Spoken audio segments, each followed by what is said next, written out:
Yoo shama akkam jirtu hordoftoota keenya kabajamoo oduu tibba kanaa qabanne isiniif dhiyaannirraa hamma dhuma qophii keenyaatti nu waliin turan affeerraa keenya. Oduu keenya har'aa keessaas muummichi ministeeraa Abiy Ahmed dargaggoota waliin mari'atanii.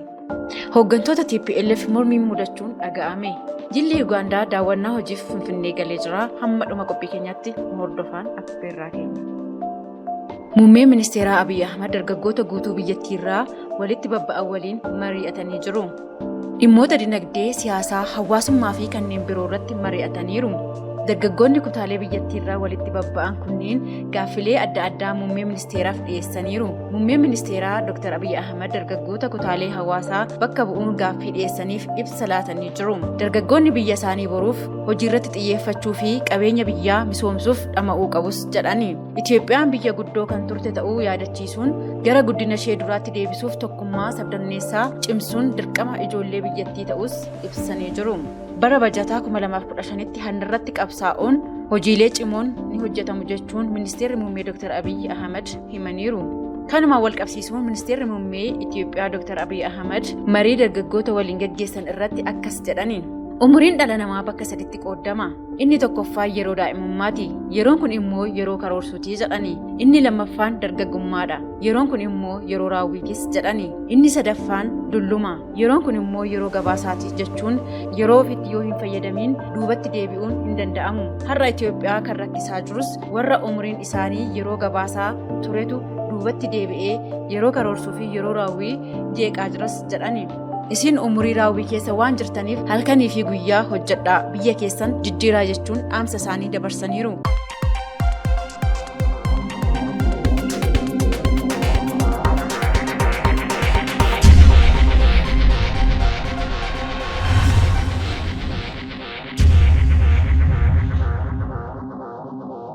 Oduudhuma wal fakkaatuun hooggantoota TPLF mormii cimaa mudachuun dhagahame.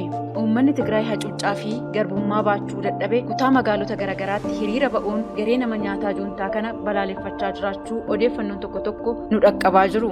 Uummanni Tigraay beelaa fi rakkoowwan adda addaan kan waxalamaa jiruu fi gareen TPLF yaada araaraa mootummaan federaalaa dhiyeesse hin fudhadhu jechuun dargaggoota waraanaaf qopheessee waraanatti bobbaasuuf akka qophaa'aa jiru hubachuun balaaleffannaa isaanii kutaa magaalaa adda addaa keessatti hadheessanii akka itti fufaa jiran hubachuun danda'ameera. Kanuma wal qabsiisee gaazexeessaan BBC Afaan Tigriffaa Barrihuun Lilaay akka gabaasetti uummanni Tigraay ji'oota muraasa darban uummata Itoophiyaa irraa adda cinnee loltuudhaan marfamnee jiraachuun nu ga'a jechuun dhaadannoo isaanii dhageessisaa akka jiran ibsee jira. TPLF ofii isaa jireenya gaarii jiraachaa ijoollee isaa biyya alaatti barsiifachaa nuun immoo obboloota keenya bara dheeraa wajjin jiraanne irraa adda nu baasee dhaloota sadiif duubatti nu deebiseera. Kun immoo nu haa ga'u jechuun dhaadannoo isaanii dhageessisaa jiraachuu gaazexeessaan kun ibsee jira. Oduudhuma wal fakkaatuun jilli Ugaandaa daawwannaa hojiif Finfinnee galee jira. Gooftaan dubbii garagalcha akkuma jedhamu mootummaan Ugaandaa armaan dura shororkeessitoota TPLF waliin irratti hojjechaa turuun isaa ni yaadatama. Haa ta'uutii garuu yeroo ammaa kana dippiloomaasii gaarii biyyi keenya biyyoota addunyaa waliin gochaa jirtuun addunyaan yaada badaanuuf qabdu dagachuun keessattuu erga abbichuun ilmi abbaa gadaa hidha guddichaa humna elektirikaa maddisiisuu eegalee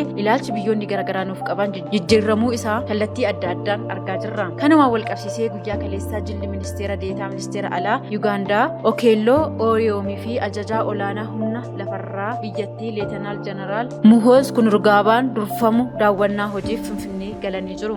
Jilichi wayita Finfinnee galuu Daayirekteera Jeneraala tajaajila odeeffannoo fi nageenya biyyaalessaa obbo Tamasgen Xiroonaa fi hooggantoonni olaanoon biroon simateera.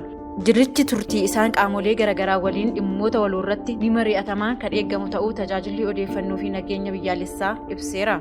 Waan nu dhaggeeffattaniif galatoomaa isiniin jecha hamma qophii biroo walitti deebinutti nagaan nuuf turaa isiniin jenna. Kuyyuu miidiyaa laayik, sheer, sabskiraayib gochuun hin dagatinaa.